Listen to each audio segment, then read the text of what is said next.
আপনি যদি গণতন্ত্রের মাধ্যমে ক্ষমতায় যান, ক্ষমতায় যাওয়ার পরে আপনি যদি ইসলামী আইন আপনার দেশে প্রতিষ্ঠা করতে চান, তাহলে আপনাকে ওই ইসলামিক আইন বাস্তবায়ন করার জন্য গণতান্ত্রিক উপায়ে সংসদে বিল পাশ করতে হবে। তাহলে বাংলাদেশের সংবিধানে যদি ধর্মনিরপেক্ষতা থাকে আইন প্রণয়নের ক্ষেত্রে, তাহলে সবার আগে আপনি যখন হুদুদের আইন বাস্তবায়ন করতে চাইবেন, কিসাসের আইন বাস্তবায়ন করতে চাইবেন, তাহলে বাংলাদেশের সংবিধান থেকে ধর্মনিরপেক্ষতা আপনাকে উঠাতে হবে। এবং একটা সংবিধান পরিবর্তনের জন্য আপনাকে কি করতে হবে? 3/2 এমপি অথবা সংসদ সদস্যদের আপনার প্রস্তাবনার পক্ষে ভোট দিতে হবে। মানে আমাদের সংসদ সদস্য যদি 350 জন হয়, তাহলে 234 জন সংসদ সদস্যকে এই ভোট দিতে হবে যে আমরা বাংলাদেশের সংবিধান বাতিল চাই, আমরা বাংলাদেশের সংবিধান থেকে ধর্মনিরপেক্ষতা উঠিয়ে দিতে চাই। এবং এখানে সকল ল ইসলামিক ল এবং ইসলামিক আইন এবং ইসলামী শরিয়া অনুযায়ী হবে। যখন 234 জন ক্যান্ডিডেট, 234 জন এমপি এবং সংসদ সদস্য কথা বলবে,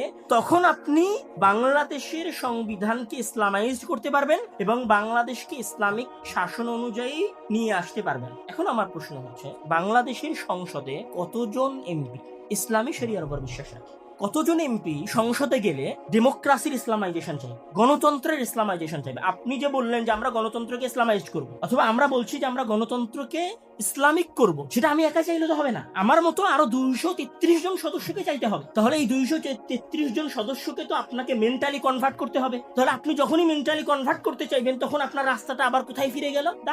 আপনার রাস্তাটা আবার কোথায় ফিরে গেল? লা ইলাহা ইল্লাল্লাহ, তাওহীদের দাওয়াতে।